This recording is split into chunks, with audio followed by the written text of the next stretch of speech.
जय श्री कृष्णा। सुखमय संडे सत्संग में सभी का हार्दिक अभिनंदन है। श्री गुरुदेव श्री कृष्ण को याद करते हुए शुरू करते हैं आज का सत्संग।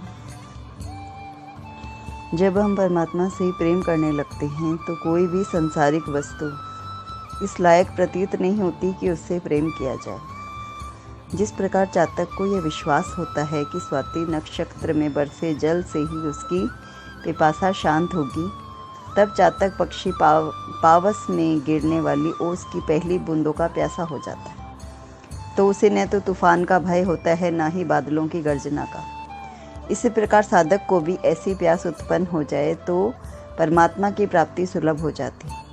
यदि एक बार ईश्वर के सानिध्य का स्वाद चख लिया तो उसे सांसारिक सुख बेजान प्रतीत होते हैं, बेस्वाद लगते हैं। तब सांसारिक सुख और दुख की धारणा मिट जाती है। तब वे परम आनंद को प्राप्त कर सभी प्रकार से मुक्त हो जाता है। तो सत्संग हमें सिखाता है कि प्रभु से प्रेम कैसे हो।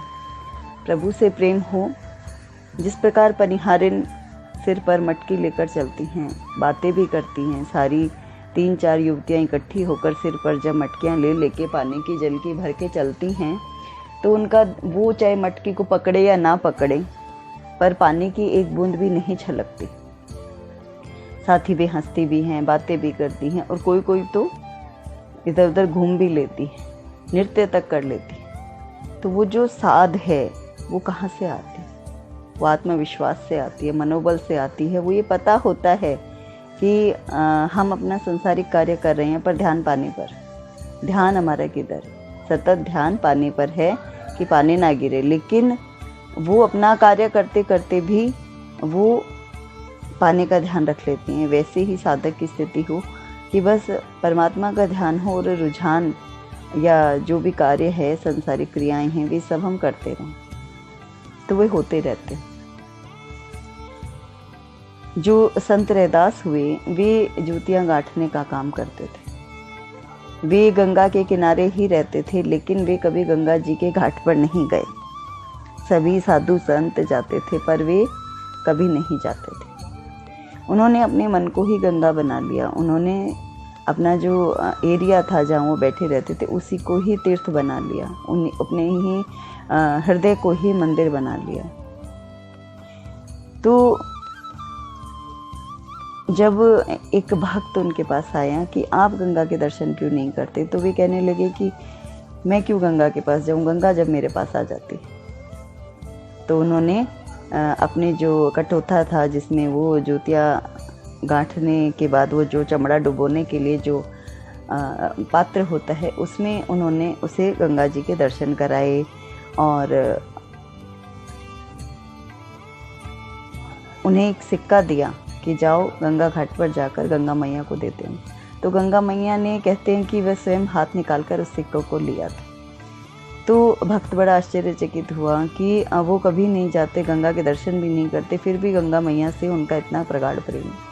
तो प्रेम तो वही है कि प्रेमी को वहीं प्रकट करते। प्रभु हमें दिखते नहीं, हम उनका अनुभव नहीं करते, या हम यूँ कहते हैं कि सब काल्पनिक है, सब ऐसा कुछ नहीं होता। मतलब कितनी चीज़ें आज की आधुनिक पीढ़ी भी कहती है और है, लेकिन प्रभु की प्रतीति प्रेमी को होती है। जैसे अब भूख लगती है और भोजन जब हम पेट में डालते हैं तो उससे जो तृप्ति का अनुभव है वो उससे भूखे को ही होता है। वैसे ही साधक को ही प्रेमी रूपी परमात्मा का पता चलता है, क्योंकि वो भक्ति करता है। वो जानता है मेरी साधना की मंजिल क्या है, मुझे क्या चाहिए। उसे प्रेम प्रभु से है तो प्रभु उसको अपना अनुभव देते। अब जो संसारिक है, जो ईर्ष्यावान है, जो असत्य भाषण करता है, जो काम भोग और इन सब चीज़ों में ही लगा है, जो पूर्ण रूप से संसारी है, उससे प्रभु का प्रेम का अनुभव कैसे हो? हालांकि प्रभु के निकट जाने से या साधु के निकट जाने से, सत्संग के में बैठने से कभी कभी किसी क्षण उसको भी उसका अनुभव होता है, क्योंकि वो भी मनुष्य है, उसके भीतर भी आत्मा है। लेकिन वास्तविक प्रेम प्रभु से तभी होता है जब हम उसमें उतरते। जब तक उतरेंगे नहीं तब तक कैसे जानेंगे कि प्रेम क्या होता है। इसलिए सत्संग हमें सिखाता है कि प्रभु से प्रेम हो चातक की तरह। जो चातक पक्षी है वह ओस की बूंदों का प्यासा हो जाता है। जो ही ब्रह्म मुहूर्त में ओस की बूंदें फूलों पर गिरती हैं, ओस की बूंदें गिरती हैं, तो वो उनको पत्तों पे गिरती हैं, तो वो उनको पीता है, उसी से उसकी प्यास मिटती है। तो उससे उनकी वेट रहती है, प्रतीक्षा रहती है। वैसे ही प्रतीक्षा हमें भी हो अपने प्रभु की। हर घड़ी हर शबरी ने प्रतीक्षा की। कैसे प्रतीक्षा की? कितने वर्षों तक प्रतीक्षा की। तो प्रभु राम को आना ही पड़ा, क्योंकि प्रभु अपना मान टले टल जाए, भक्त का मान न टलते देखा। प्रभु कभी भी भक्त का मान नहीं टलने देते। जब प्रभु की इज्जत भक्त की इज्जत पर आ जाती है तो प्रभु को अपने नियम भी बदलने पड़ते। इसीलिए सत्संग हमें सिखाता है कि हमें प्रभु से प्रेम कैसा करना चाहिए। हमें प्रेम शबरी के जैसा, मीरा का जैसा करना चाहिए, पर हम कर नहीं पाते क्योंकि हमारे पास समय नहीं। आज का जो युग है उसमें हम हर वक्त बिजी रहते हैं। हमारे पास कितने काम है करने के लिए, लेकिन हम सत्संग भजन कीर्तन से दूर भागते हैं, मेडिटेशन से दूर भागते हैं। मेडिटेशन भी करना चाहते तो साइंटिफिक करना चाहते हैं कि वो भी कुछ ऐसा बता दे बस फटाफट हो जाए, रिलैक्सिंग मोड हो, म्यूज़िक चल रहा है, चैंटिंग फ़ोन में हो रही है। मतलब हमें सब कुछ हाई फाई चाहिए, मॉडर्नाइज तरीके से चाहिए। लेकिन जब चैंटिंग भीतर से होती है तो भीतर का प्राण खुलता है, भीतर के तत्व खुलते हैं, भीतर सी कनेक्टिविटी बनती है मन प्राण आत्मा की और परमात्मा की। जब मन कर्म वचन से एक निष्ठ भाव होकर प्रभु को पुकारते हैं तब प्रभु आते हैं। और प्रभु तो हैं ही, प्रकृति के कण कण में प्रभु का वास है।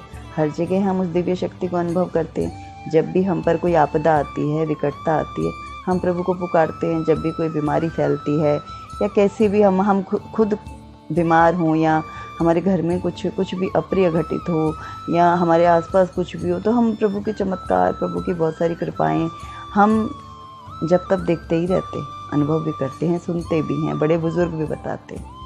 लेकिन फिर भी हम उस मोड़ पर क्यों नहीं चल पाते? इसीलिए नहीं चल पाते क्योंकि हमें विश्वास नहीं है।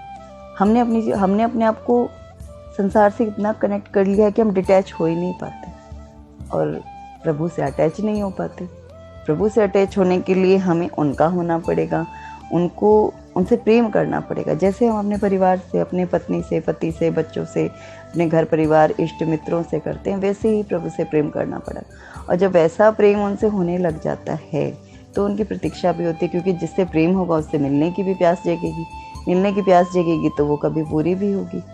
इसलिए जब भी एक प्रभु के एक नाम से, एक धाम से, किसी से भी अपनी प्रीति लग जाए, लगन लग जाए, तो सच्ची लग जाए। बस प्रभु से हर वक्त एक ही प्रार्थना करें कि प्रभु अब प्रभु कृपा करहु एहि भांति, सब तजी भजन करहु दिन रात। हे प्रभु, हे नाथ, मैं ऐसा भजन करूं कि बस मैं हर वक्त आप ही में लीन रहूं, अपने कार्य करता रहूं। जैसे संत रैदास के बारे में हमने अभी सुना कि संत रैदास गंगा जी के घाट पर रहकर भी कभी गंगा मैया के दर्शन नहीं करते थे,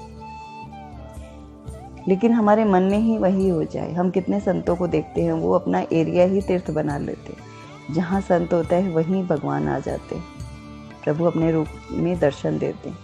हमारे आराध्य कोई भी हो, हमारे इष्ट कोई भी हो, हमारे गुरु कोई भी हो, परमात्मा शक्ति एक है। हम सभी उसी परमात्मा की संतान हैं।